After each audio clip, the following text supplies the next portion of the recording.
नमस्कार दोस्तों, आपका मेरे चैनल लीड स्टडी में स्वागत है। आज हम बात करेंगे इंडियन जियोग्राफी के बारे में। तो इंडियन जियोग्राफी के बारे में सबसे पहले हम बात करेंगे भारत की भौगोलिक स्थिति के बारे में। तो चलिए शुरू करते हैं। तो भारत जो है देखा जाए तो 8 डिग्री 4 मिनट से लेकर 37 डिग्री 6 सेकंड अक्षांश में स्थित है।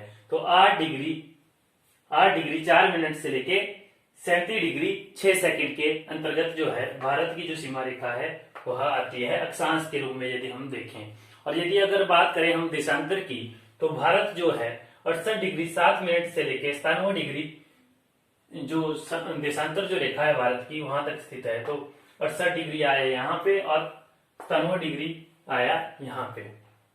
तो अब आगे हम बात करेंगे जो समय मानक जो रेखा है भारत की उसके बारे में। तो चलिए सबसे पहले हम बात करते हैं 0 डिग्री देशांतर के बारे में। तो 0 डिग्री देशांतर जो है इसे लंदन की समय मानक रेखा माना जाता है और यह जो है लंदन के ग्रीनविच शहर से पास होती है।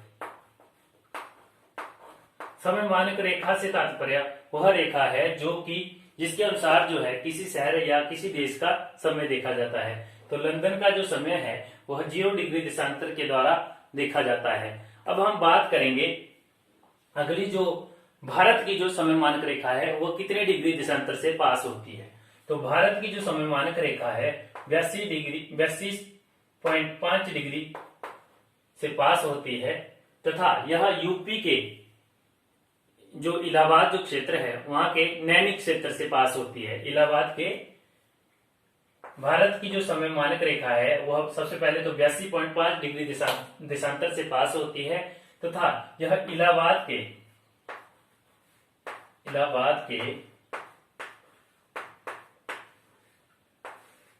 नैनी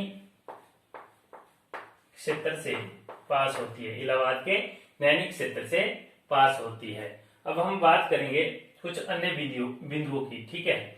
तो अब यदि देखा जाए भारत के समय को यदि कैलकुलेट किया जाए कि भारत का जो समय है वह लंदन के समय से कितना आगे या पीछे है, तो चलिए इसे कैलकुलेट करना सीखेंगे। सबसे पहले अब हम जानते हैं कि पृथ्वी जो है एक चक्कर लगाती है 24 घंटे में, ठीक है। तो 24 घंटे में लगाती है पृथ्वी कितने चक्कर? एक चक्कर में कितनी डिग्री कवर कर रही है और 24 घंटे में कवर कर रही है 360 डिग्री, ठीक है। अब यदि हम बात करें तो पृथ्वी जो है 1 घंटे में कितना डिग्री कवर करेगी? तो 360 बटे 24 कितना आ गया? 15 डिग्री। तो पृथ्वी जो है 1 घंटे में कितना डिग्री कवर कर रही है? 15 डिग्री कवर कर रही है। अब हम बात करते हैं कि पृथ्वी जो है 1 घंटे में कितना डिग्री कवर कर रही है? 1 घंटे में कर रही है 15 डिग्री कवर।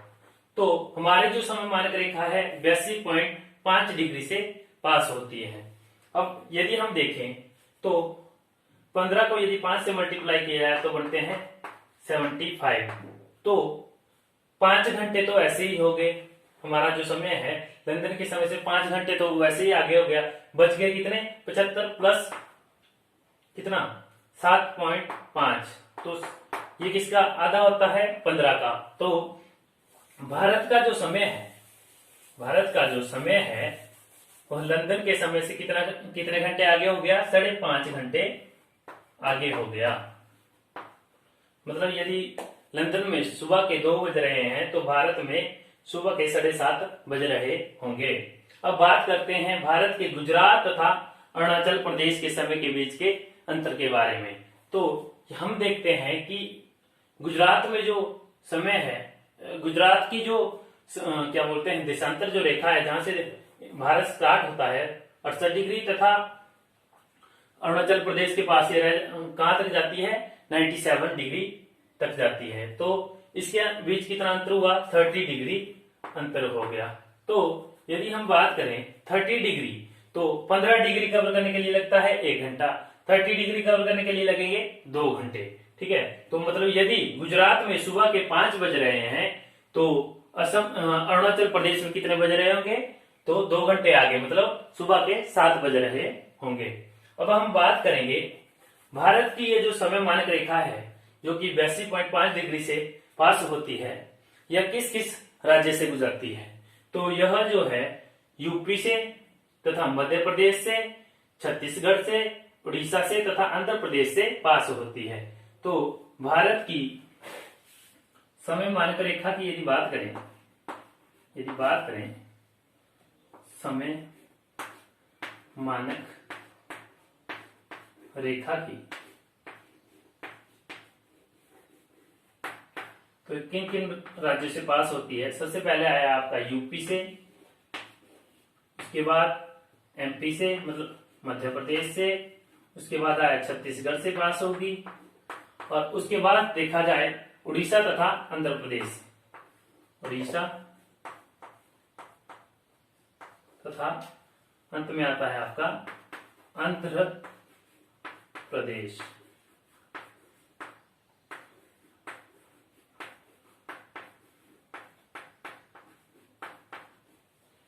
तो इंडियन जियोग्राफी की यदि बात करें तो भारत की जो समय मानक रेखा है जो 82.5 डिग्री से पास होती है वह यूपी, एमपी, छत्तीसगढ़, उड़ीसा तथा आंध्र प्रदेश से पास होती है। तो अब हम आगे जो बात करेंगे, हम बात करेंगे भारत की जो कर्क रेखा जो है भारत के किन किन राज्यों से गुजरती है। तो हम बात करेंगे कर्क रेखा भारत के किन किन राज्यों से गुजरती है।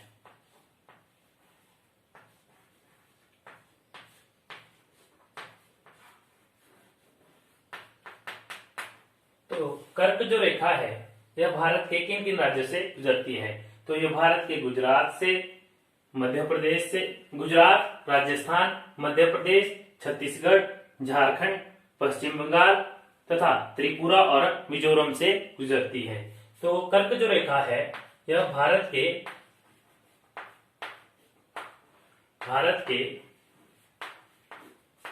8 राज्यों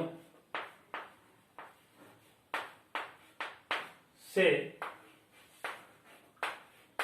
गुजरती है।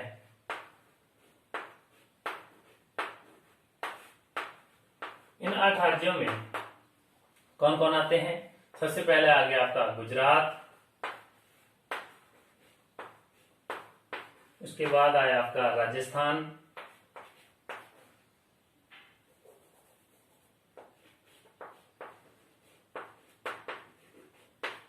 थर्ड पे आया आपका मध्य प्रदेश, फिर आया आपका छत्तीसगढ़, फिर आया आपका झारखंड, उसके बाद आया आपका वेस्ट बंगाल, उसके बाद आया आपका त्रिपुरा, उसके बाद आया आपका मिजोरम।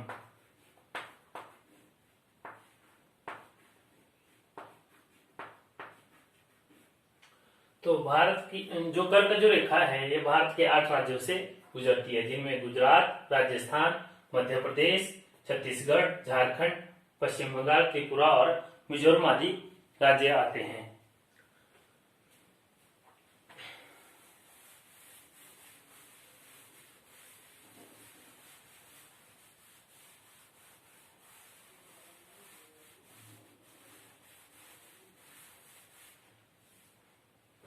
अब बात करेंगे हम भारत के एक्सट्रीम पॉइंट के बारे में, अंतिम बिंदुओं के बारे में। तो भारत का जो सबसे नॉर्थन जो पॉइंट है, नॉर्थन यदि पॉइंट की यदि हम बात करें तो वह है इंदिरा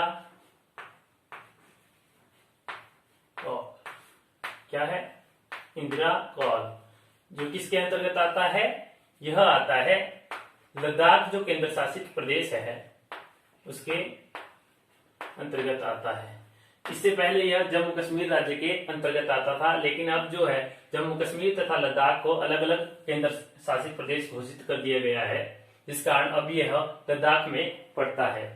नॉर्थर्न पॉइंट क्या आया? इंदिरा कॉल। अब बात करते हैं साउथर्न पॉइंट की, साउदर्न पॉइंट की। तो दक्षिणतम बिंदु की यदि बात करें तो उसका नाम आता है इंदिरा पॉइंट।